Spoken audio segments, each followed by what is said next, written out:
Welcome back. It's one of the most wonderful times of the year, but clearly one of the most frantic and frenzied times as well. From Black Friday crowds to decorating debacles and not to mention awkward family functions. The holidays can make for a lot of high-pressure social situations. So how can you cope with all the stress? We have mental health counselor and our good friend Lynn Shine back on the couch. Happy holidays to you, first of all. Thank you. You too. But is it normal to feel completely overwhelmed and stressed out by the holidays just by thinking about the holidays?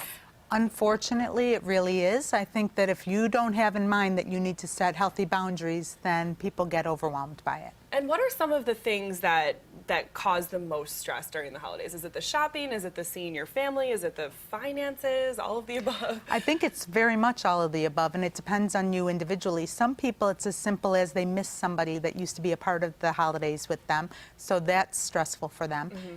Some people are just, there's so much on their plate, like you said, in terms of cooking, or if they're hosting, or they have to buy too many presents, and then the finances come into play as well as some interesting family dynamics as well. So how would you suggest coping with, say, this is maybe your first holiday that you don't have a loved one around that you used to for whatever reason? What would be some of your advice for someone going through that?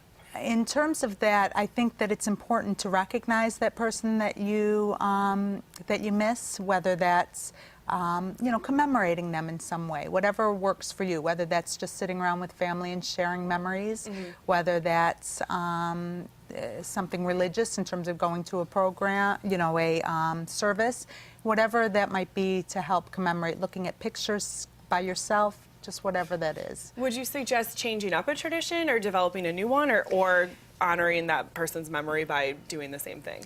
I always talk about traditions are the cement that holds families together. So traditions are big. In terms of continuing, it depends. Sometimes I'll say, if you're used to always being at the same dinner table and it's such a significant loss, you may want to switch it up, because then it feels like it's just an obvious empty chair at the table. So sometimes if people are really struggling, we'll suggest completely changing it, going to somebody else's house, even going on a vacation sometimes during that season. Maybe even just nice. 1 year do that, and then maybe next year or the year later it won't be so hard to remember, those same memories.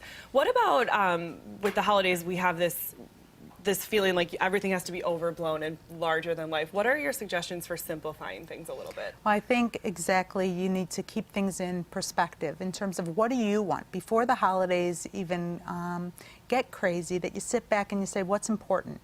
Who's important? And if your most important is your immediate family or your significant other, let's say, make it important. When you try to stretch yourself in so many different directions, you're not keeping it important for the people that you want to impress the most. My kids used to say, gosh, I hate when you entertain on the holidays because you're a mess, and I was. So I had to pull it back some and have people bring dishes, for instance, or decrease the amount on my gift list to keep it about the family. And we're kind of running out of time, but if you have too many invitations and you feel like you're, like you said, they're too overstrung, do you think it's rude to say, no, I can't see you before the holidays, but I'll see you in the new year?